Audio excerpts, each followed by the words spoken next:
Mapagpalang gabi po sa ating lahat and welcome na muli sa ating daily evening devotional. At kamusta po kayo, ang ating mga viewers sa Facebook Live? Welcome. At ngayon po ay pangunahan po tayo ni Sister Jermaine Messina sa pag-aaral ng salita ng Panginoon. Ngunit bago po yan, tayo po muna ay dadako sa ating opening song at susundan po yan ng opening prayer ni Sister Kai. At sa punto pong ito, tayo po ay sabay na magsiawitan para po sa ating opening song.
Ama naming Diyos, nasa kataas-taasan ng mga langit, kami po ay lubos na nagpapasalamat sa inyong paggabay at protection po sa amin sa buong araw na to.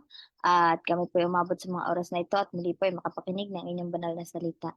Naway sa gabing ito, Ama, kami po inyong pagkalooban ng makalangit na karunungan at kaalaman upang ang mga mensahe na aming marinig ay aming maintindihan at tumimo ng malalim sa aming puso at isipan, maging gabay namin sa pang-araw-araw habang kami po ay nabubuhay dito sa sanlibutan. At ganoon din naman po sa mga tagapagsalita, naway puspusin niyo po siya ng inyong karunungan at katalinuhan upang kanya po itong maisalaysay ng maayos at malinaw at naway itago niyo po siya sa likuran ng inyong krus upang lahat po na mamutawi sa kanyang mga labi ay naayon lamang po sa inyong banal na kalooban. Maraming salamat po sa mga biyayang ipinagkaloob sa amin. Patawad po kung saan po kami nasumpungan ng pagkukulang at pagkakasala. Pamihiling at dalangin sa pangalan ng aming Panginoong Jesus. Amen.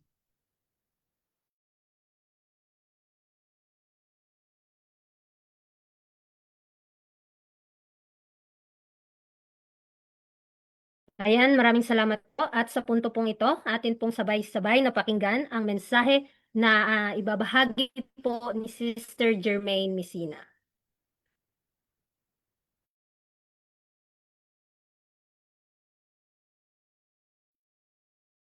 Magandang gabi po sa ating lahat at welcome po muli sa ating daily evening devotional. At sa gabi pong ito, ang atin pong pag-uusapan ngayong November 3rd devotional book na Conflict and Courage ay patungkol po kay Caiaphas. So ito po ay base sa Matthew 26 verses 57 to 65 kung saan ito po yung panahon na pagkatapos dakipin si Kristo ay dinala po siya kay Caiaphas na isang high priest kung saan nandoon din po yung nakatipon yung mga scribes at mga elders. At ito pong mga religious leaders na ito ay naghanap ng mga false witness para kay Jesus para siya po ay maipapatay pero hindi po sila nagtagumpay. Pagkatapos, mayroon pong dalawang saksi na sinabi ni Jesus na kaya niyang gibain ang templo at itayo itong muli sa loob ng 3 araw. Pero sa kabila ng mga paratang, nanatiling tahimik si Kristo.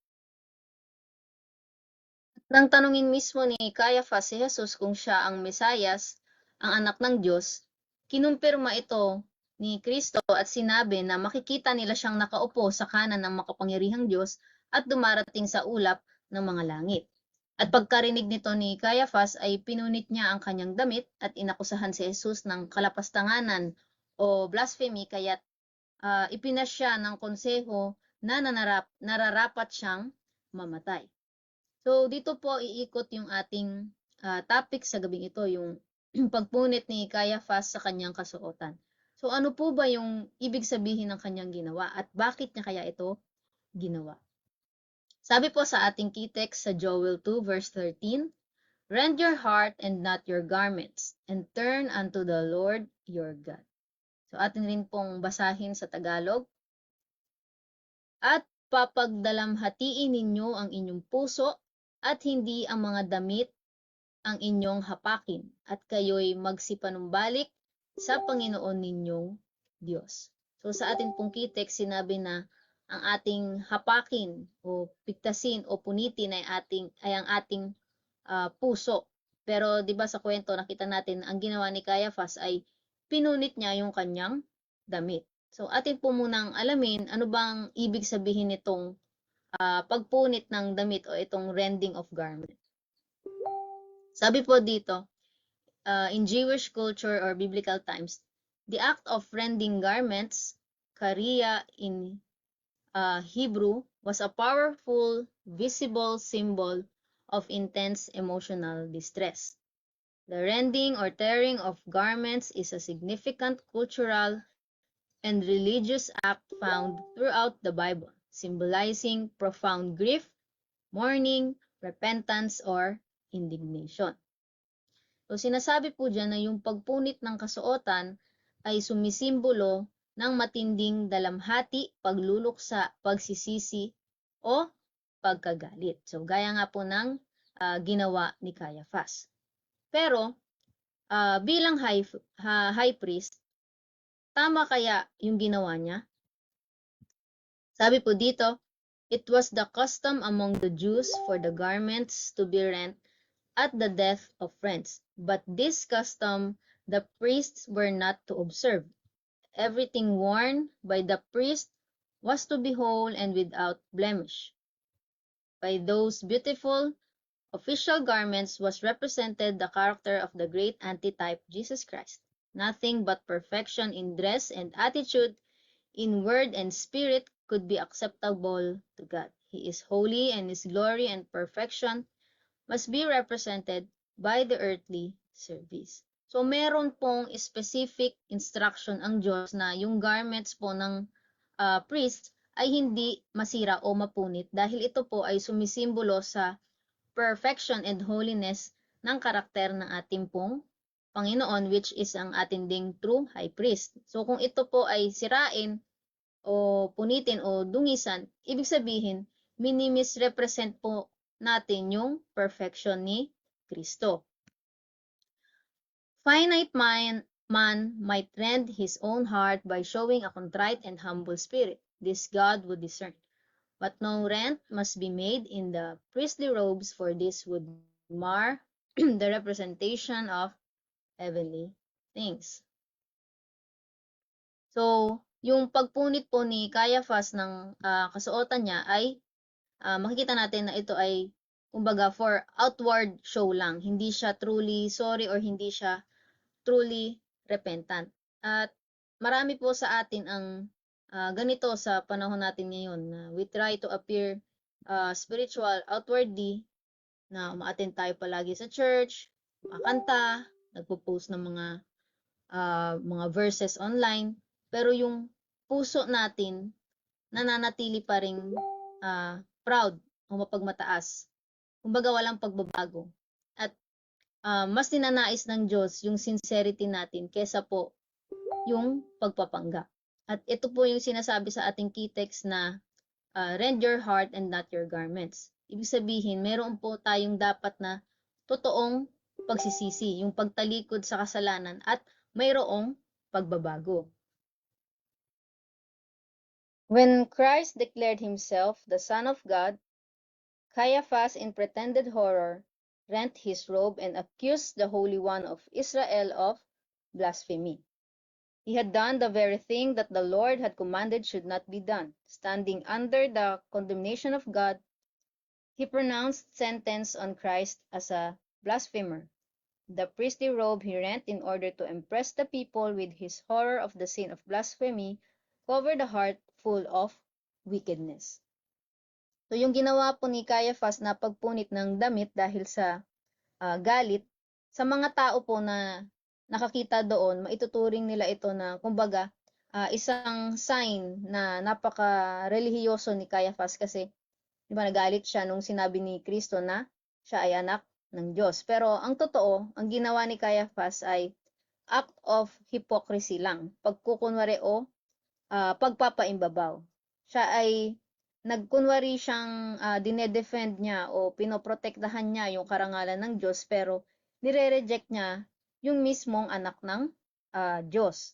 Yung ginawa niyang pagpunit ay para magmukhang banal siya at galit sa kasalanan, pero ang totoo, yung puso niya ay punong-puno ng pride, ng selos at ng galit. So sa parehong paraan, may mga tao na kunwari nagugulat sila o naiinis sila sa kasalanan ng iba at madalas nilang pinupuna o ginajudge yung taong yon, pero sila mismo may tinatago pala silang sariling kasalanan nila na ayaw nilang ipaalam sa iba. Di ba may mga tao na sobra kong makapuna na si ganito, si ganyan, grabe yung mga ginagawa, lantaran o hayagan yung kanilang ginagawa, pero siya mismo na pumupuna, may tinatago rin pala siyang mga gawain na hindi dapat gawin.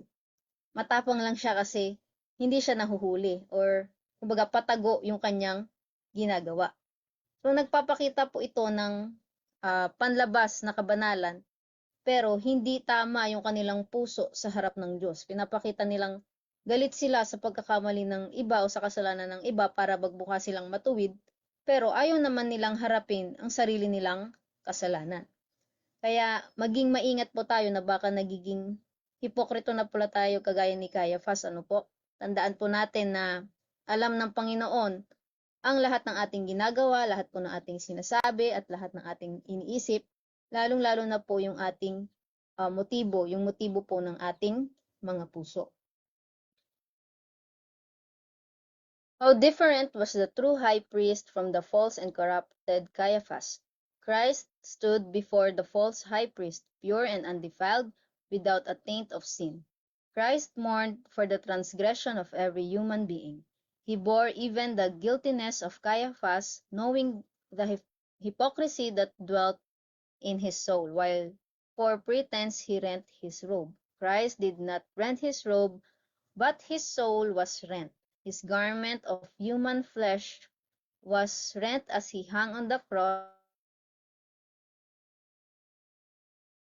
pagkakaiba ni Caiaphas at ng ating pong Panginoong Hesukristo. Dahil si Caiaphas ay pinunit niya yung kanyang damit dahil sa pride at hypocrisy o pagkukunwari. At si Kristo naman, bagaman yung kanyang damit ay nanatiling buo, yung kanyang kaluluwa ay napunit o kumbaga nasugatan sa sobrang lungkot at sakripisyong ginawa niya para po sa atin na mga makasalanan.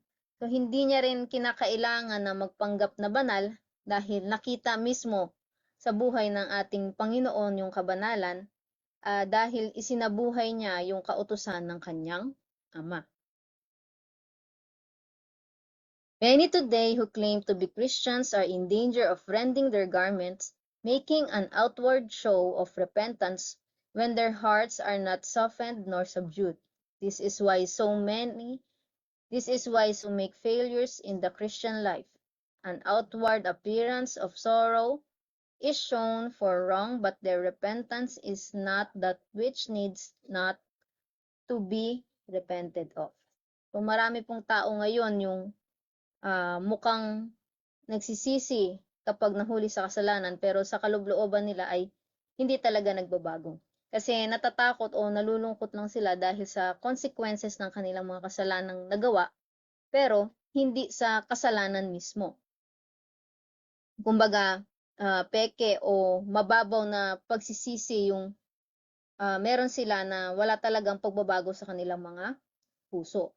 At kaya magmumukha siyang totoo sa labas pero hindi nagbubunga ng bagong buhay o pusong binago ng ating Diyos. So, yung tunay na pagsisisi po ay hindi siya tungkol sa sobrang pagpapakita ng emosyon. Kumbaga, hindi kailangan na sobrang lungkot at lugmok yung itsura mo o sobrang iyak para magmukhang nagsisisi ka talaga pero hindi naman pala. Na ginagawa mo lang yun kasi gusto mong papaniwalain na nagsisisi ka. So, it's not about po sa appearance kundi sa transformation. Yung talagang hinihingi natin ng tawad sa Diyos at alam mo na kinakailangan mo yung tulong niya para magbagong buhay. Kasi kapag hindi po natin isinuko yung ating sarili sa ating Diyos, paulit-ulit lang po tayong babalik sa parehong pagkakamali. Kinakailangan na kamuhian talaga natin o talikuran yung kasalanan dahil alam natin na nakakasakit ito sa ating Panginoon.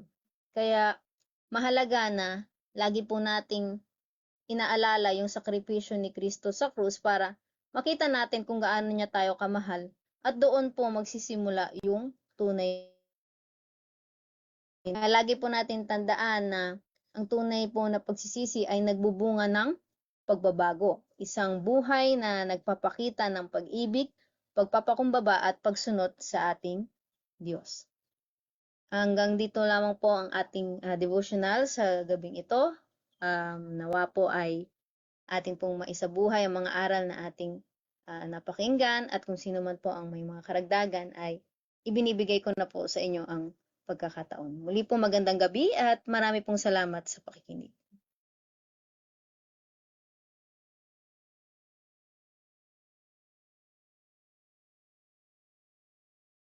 Maraming salamat po, Sister Maine, nasa napakagandang mensahe na ibinahagi niyo po sa amin, at patuloy itong nagpapaalala sa atin regarding sa pagsisisi, at isa din itong calling sa atin ng Panginoon. So, entitled po ng ating napag-aralan is si Caiaphas. So, nalaman natin, napag-aralan natin kanina kung sino to si Caiaphas at ano yung sino siya sa buhay ng ating Panginoon at bakit siya isinali sa ating pag-aaral ngayon. So sa panahon pala ng mga Hudyo, nakaugalian po pala nila yung punitin, yung kanilang kasuotan. Sabi sa ating pinag-aralan na isa po pala itong tanda ng kanilang mga dalamhati, yung kanilang pagsisisi. Kaya yung mga saserdote po ay ipinagbawal ng Diyos na gawin ito. So bakit po kaya Kasi nga 'di ba nais ng Panginoon sa key text pa lang natin na hindi yung damit yung pupunitin, kundi yung puso natin. No, gusto ng Panginoon na mabago yung puso natin. Kaya nga, minsan 'di ba, nakakita tayong mga Kristiyano na ah, may good works naman. 'Di ba nga, ang good works is bunga 'yun ng pananampalataya. But hindi pala 'yun ang basihan kung totoo ba talaga siyang mananampalataya. So minsan nagmamayabang tayo kasi may pinapakita tayong mabubuting gawa. But if wala si Kristo sa ating mga puso, ay wala din pong silbi yung mga mabubuting gawang iyon. Kasi maraming mga tao na sa mabuting gawa sila ah, umaasa at parang nagbibigay papuri sa kanilang mga sarili at yun po ang kinasusuklaman ng ating Panginoon. Ayan. So sa punto pong ito mga kapatid, bubuksan ko na po ang dulang para po sa may mga karagdagan. Ayan. So marami po tayo dito na nag-join sa atin sa devotional. Ayan. Nandito po si Brother Winfred, Sister Tricia, Sister Sweet, and also sa ating mga kapatiran sa Tumpa. Welcome po kayo sa pagbabahagi. Sino po ang may karagdagan?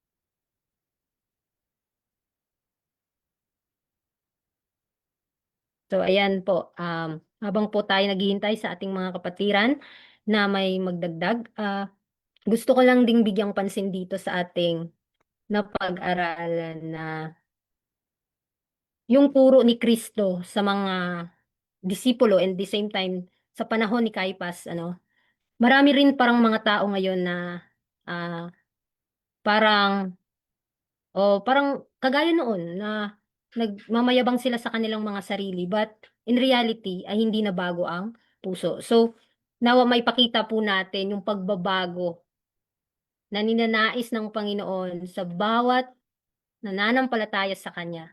Dahil ang Diyos ay nandyan, handa niya tayong tulungan. Ayan, so Brother Winfred, it's your turn po.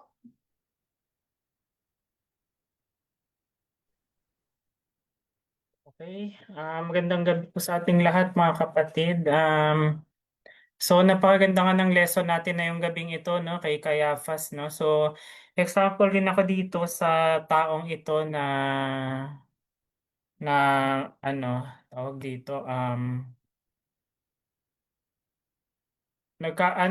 kapag ka nagkamali, nalulungkot lang sa kasalanan, pero yung sasabihin ko yan, nagsisisi na ako, ano na ako, sorry na ako sa lahat ng pagkakamali ko, pero pagkatapos naman nun, balik pa rin sa dati. Kaya nagiging paulit-ulit.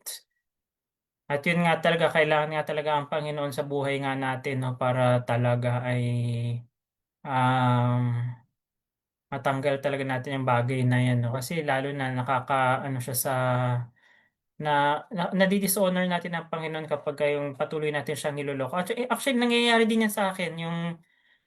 Lalo na kapag nag-devotional ako, tapos sasabihin ko, Panginoon, sorry po kung nagpuyat po ako, nanonood ako ng mga Encantadia, ganyan. At kung ano-anong walang kwenta. Yan, nakinig ako ng mga tugtog na hindi naman makasadlibutan, but at the end of the day, or after naman nun, natutukso pa rin, nauulit pa rin. So, doon nga so doon nga na dishonor nga talaga natin ang Panginoon. Kasi kapag nangako tayo sa Kanya, syempre, ano na natin yan, pangako natin na sa Kanya eh. Ito pa rin natin. Kasi, ano tayo gagamitin tayong lingkod niya eh. Kung ganyang bagay pa nga lang na hindi tayo marunong tumupad ng pangako natin sa Kanya, no? Parang niloloko lang natin siya. So di-dishonor ang Panginoon sa ganyang bagay. Ako nga, sinimulan ko lang basahin kahapon yung The War is Real eh. Tapos na yun naman yung Enemy at the Gate sa devotional ko. Kasi doon makukuha tayo ng mga tips kung paano natin ma-overcome yung bawat tukso ng kaaway. At doon natin talaga malalaman kung ano yung pinag-uugatan, yung pinagmumulan ng yung mismong temptation na hindi natin mabitaw-bitawan, no? So may mga verses nga ako nakuha nga doon. So for example, ayun nga, may mga verses nga ako nakuha doon. So ibibigay ko na lang later. Um,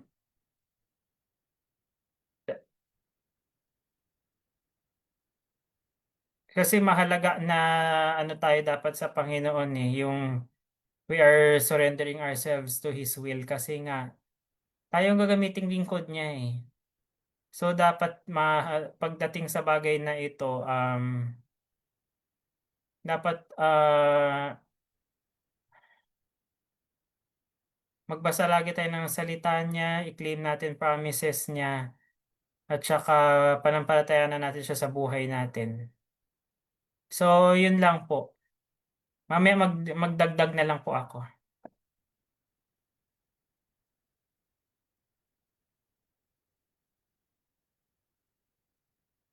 Salamat po, Brother Winfred, sa napakagandang mensahe na inyong pong ibinahagi.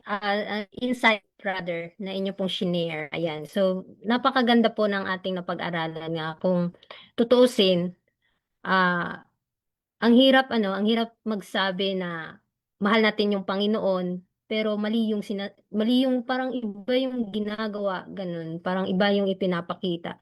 Pero syempre, sa awa ng Panginoon ay patuloy pa rin niya tayong tinutulungan na magbago, na patuloy na mapanagumpayan yung mga kahinaan at yung taus-pusong pagsisisi talaga. Kasi nga lifelong process talaga, lifetime process yung sanctification, which is the character building. And yun yung ginagawa ng ating tagapagligtas. Siya po ay nakikipaglaban doon sa langit, which is siya, kapag siya ang tinanggap natin na ating personal na tagapagligtas, ay wala po tayong dapat na ipangamba. Hindi tayo matatakot kasi mananaig tayo sa laban, gaya ng kanyang napanagumpayan. Ayan. So, ayan, kung wala na pong magdagdag, ayan, Brother Winfred, please share yung part 2 nyo po. Go ahead po. Ayun, ibigay ko lang din po yung mga verses neto, no? So, for example, let's go to Philippians 4 verse 8. Kasi nandito yung mga tips kung paano natin how to overcome Satan's temptation. Kasi sabi dito, sa binasa ko sa The War is Real, when we compromise the standards God has given us in Philippians 4 verse 8, we tempt Satan to tempt us. So kapag yun nga yung kapag sinasakripisyo na natin yung mga or kinokompromiso yung mga pamantayan na binigay sa atin ng Panginoon sa 4 verse 8. So doon natin we are inviting Satan or we are tempting him to tempt us. So what does Philippians 4 verse 8 tell us? How to overcome temptation? Finally, brethren, whatsoever things are true, whatsoever things are just, whatsoever things are pure, whatsoever things are lovely, whatsoever things are of good report, if there be any virtue, if there be any praise, think on these things. So, isipin lang natin mga bagay na na totoo, yung honest, yung mga bagay na tapat, tapos yung mga bagay na makatuwiran, mga bagay na pure o yung mga malinis na bagay, yung mga lovely o yung mga bagay na kakitakit sa mata ng Panginoon or yung mga bagay na mapagmahal o are of good report o yung yung hindi naninira ng kapwa, di ba? Walang iniisip na kung ano-ano. If there be any virtue, and if there be any praise, think on these things. So yung mga bagay na kaaya-aya sa paningin ng Panginoon, yun dapat yung mga bagay na ating isinasagawa. Next, yung Luke 16 verse 15, dito naman sa enemy at the gate,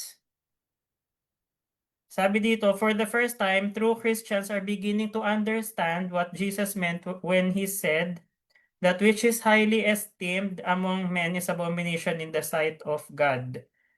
So ito yung chapter 1, flirting with the enemy. So ano yung sinasabi nga natin dito? Luke 16 verse 15. And he said unto them, ye are they which justify yourselves before men, but God knoweth your hearts. For that which is highly esteemed among men is abomination in the sight of God. So yung mga akala nating maganda sa paningin ng Panginoon, no, hindi ay ano ay akala natin okay siya sa tao pero nababasa pala ito ng Panginoon, no? Kasi yung sa tingin nating kaaya-aya sa Panginoon o sa tingin nating mabuti, no, ay ito pala ay katitisuran o kasuklam-suklam sa kanya or abomination. Next naman, sa James 1:27, ito, we shall learn why Satan is so determined to make God's people sin and why he always attacks them through the medium which appeals to man's strongest emotions. James wrote, pure religion and undefiled before God and the Father is this, to keep himself unspotted from the world. So, James 1:27. So, basahin nga natin yun.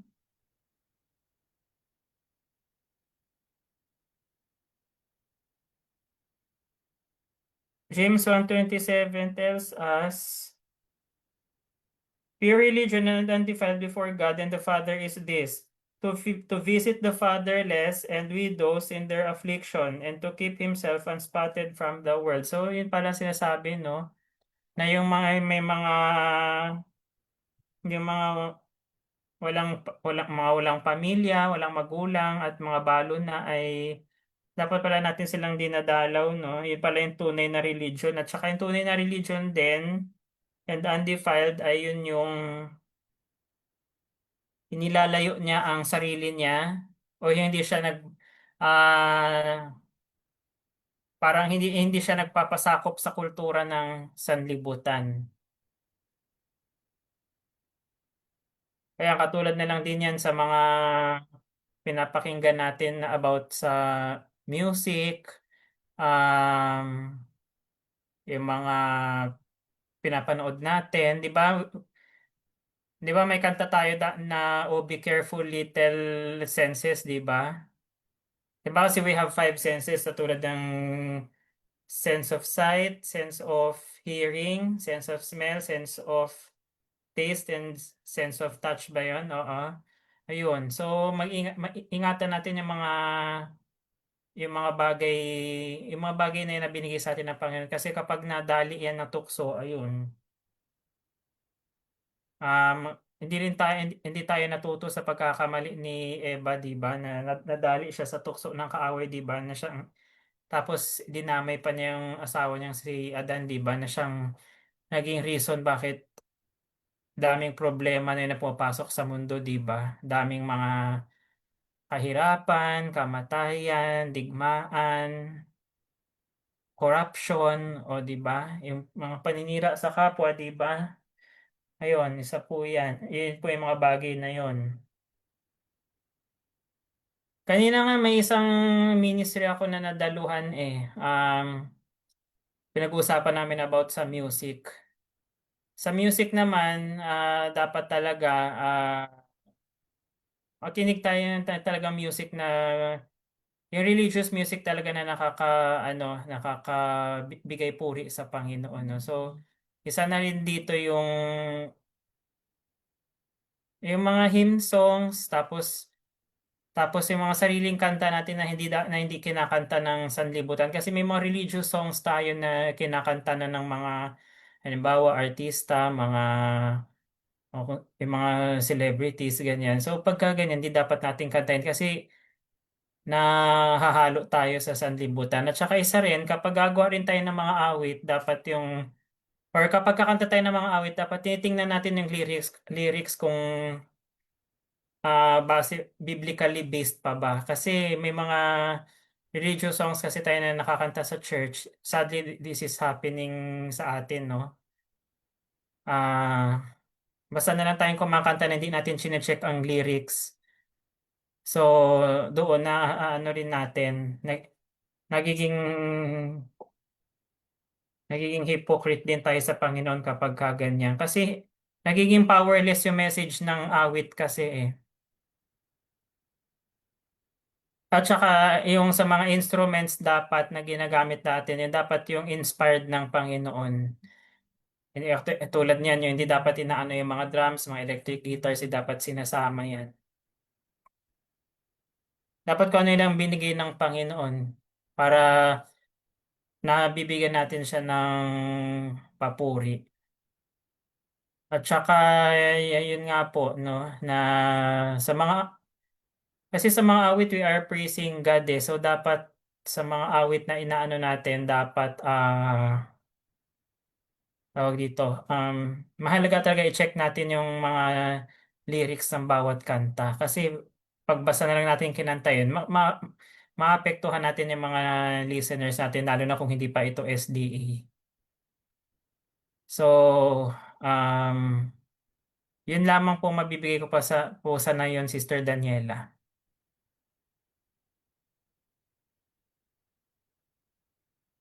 And so maraming salamat po, Brother Winfred. I know na napakadami niyo pong na-research regarding sa ating napag-aralan sa gabing ito. At napakadami kang testimony na dapat mong i-share. At nagbibigay po yan sa amin ng encouragement. At dahil po ay wala na po tayong oras, tayo na po ay dadako sa ating closing song.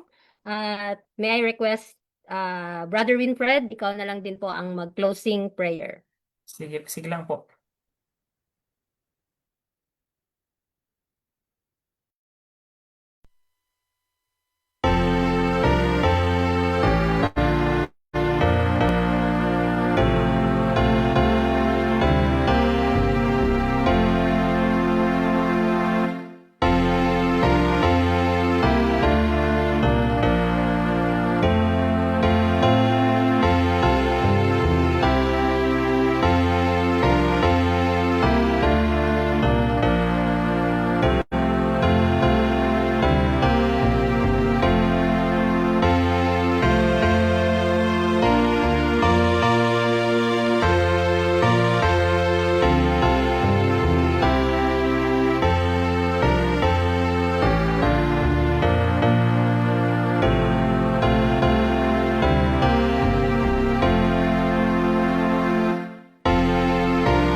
Okay, tayo po'y yumuko sa panalangin. Amang banal na nasa langit, kami po'y nagpapasalamat sa lesson na itinuro po ninyo na yung oras na ito sa amin. Hawa po'y matuto po kami sa kwento po ni Caiaphas upang sa ganun magkaroon po kami ng sincere na paghingi po ng tawad sa aming mga kasalanan at sa ganoon po hindi po kami maging hypocrite sa harap po ninyo, Lord.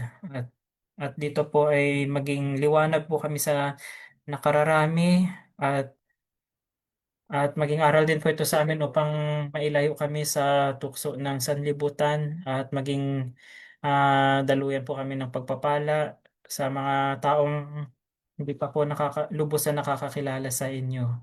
At Panginoon, papasalamat po kami that the that throughout the day you have taken care of us at inilayo niyo po kami sa mga dangers tulad po ng mga earthquakes at mga sunog. At Panginoon, papasalamat po kami sa sanlinggong ito ay iningatan niyo po kami kahit nagkaroon po ng bagyong Uwan na sobrang lakas po, but still hindi niyo po ito pinatagal sa amin at naging dahilan po ito para lalo po itong umalis ng Pilipinas at sa ganoon ay um, magawa, magawa po namin ang maayos sa mga duties po namin, Lord. At At sa amin pong pagpapahinga na yung gabi pong ito, bigyan kami ng sapat na pahinga at magising po kami ng maaga po bukas para harapin po ang pinaka ang magandang araw at sa ganoon po ay um, makapag-prepare po kami sa nalalapit pong pagdating ng banal na araw ng Sabat. At sa ngalan po ng aming Panginoong Hesus, Amen.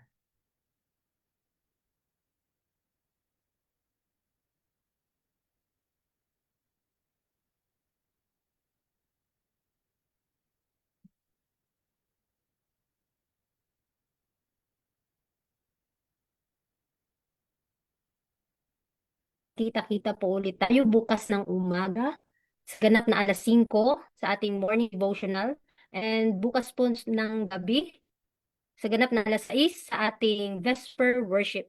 Ayan, so muli, purihin ang Panginoon and good evening po.